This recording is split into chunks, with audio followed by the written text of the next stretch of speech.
Ну, знали, что, конечно, я понимаю, Дима Мендеса, когда команда проигрывает, отыгрывается на 90 минут и потом проигрывает на 90 минут, конечно, это вкладывает на психологический отпечаток.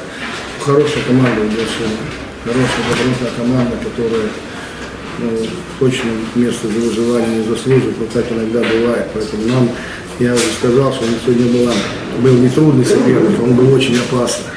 Очень опасный, поэтому не все у нас получилось то, что мы задумали, были какие-то моменты, где-то получались разрывы в линии. Вот. Но, тем не менее, я рад, что команда довела матч до победы. Отдельно хочется сказать про Архелию, который, в общем-то, сегодня был как раз тот случай, когда судья не мешал играть, и приятно было обоим командам играть в футбол. Очень хорошее, качественное судейство нашего молодого арбитра было. Ценная победа в трудном матче над хорошим соперником. Вот все, что я могу сказать. Спасибо. Вопросы? У меня вопрос будет. Игорь Николаевич, у вас внушительная, беспроигрышная серия, внушительная сухая серия. Обычно такие серии создают какой-то груз такой психологический. Абсолютно. Уже чувствуете, нет? Абсолютно нет никакого груза. Мы готовимся от матча к матчу.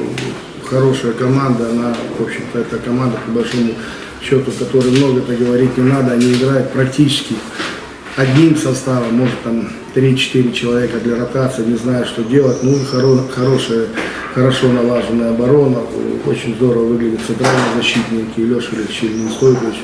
Хорошо играют опорные. Какие-то шероховатости есть, Дима был. В общем-то, я доволен командными действиями в обороне. Немножко вот впереди у нас есть проблемы. А в общем-то оборона достаточно неплохо налажена. Хорошая игра, понравилась мне игра сегодня с хорошим соперником. Поздравляю Гродно с победой. Ну, и рад за ребят, конечно. Все-таки борются, стараются. Претензий предъявить некому. За своих. Конечно, если. Коллеги, вопросы?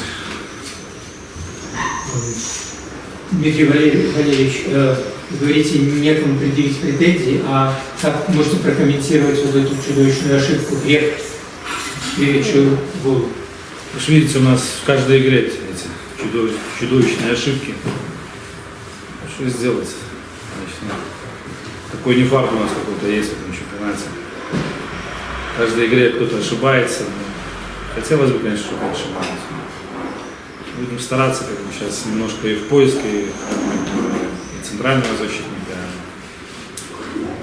Постараемся найти что-то, усилиться хотя бы за одну неделю. Пару ребят команду планируем пригласить.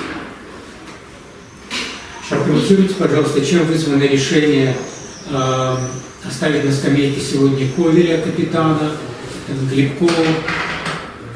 Ну, по им двоим, как бы, с одной точки как бы, стратегически хотели сыграть, чтобы как бы оставить их более свежими. В концовке первого тайма планировали их выпускать. Ну и по Лене, как бы, у Лени была простуда, он как бы только 2 дня тренировался. И груз усталости уже на нем, как бы, решили немножко поберечь.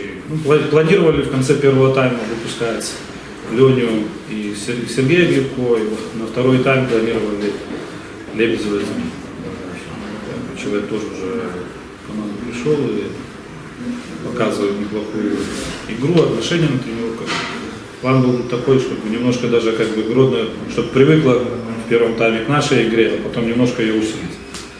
Выходом на замену вот этого футболиста. Еще вопрос. Вы во втором матче к ряду не используете целиком ресурс замен, хотя как бы ситуация требует вроде как усиливать действия в атаке, активизировать общее действие. Чем можете объяснить? Ну, ресурс, замены только 3.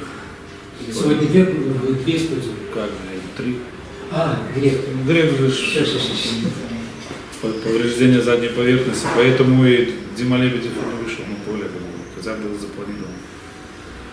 Так вы же видели сегодня на поле, и Паша Другиков вышел, и Костя Кучинский, как бы, и тоже Ясюкевич, на которого, как, ну, может быть, даже не по делу столько много негативной информации льется, и парень находится как бы в таком психологическом ступоре.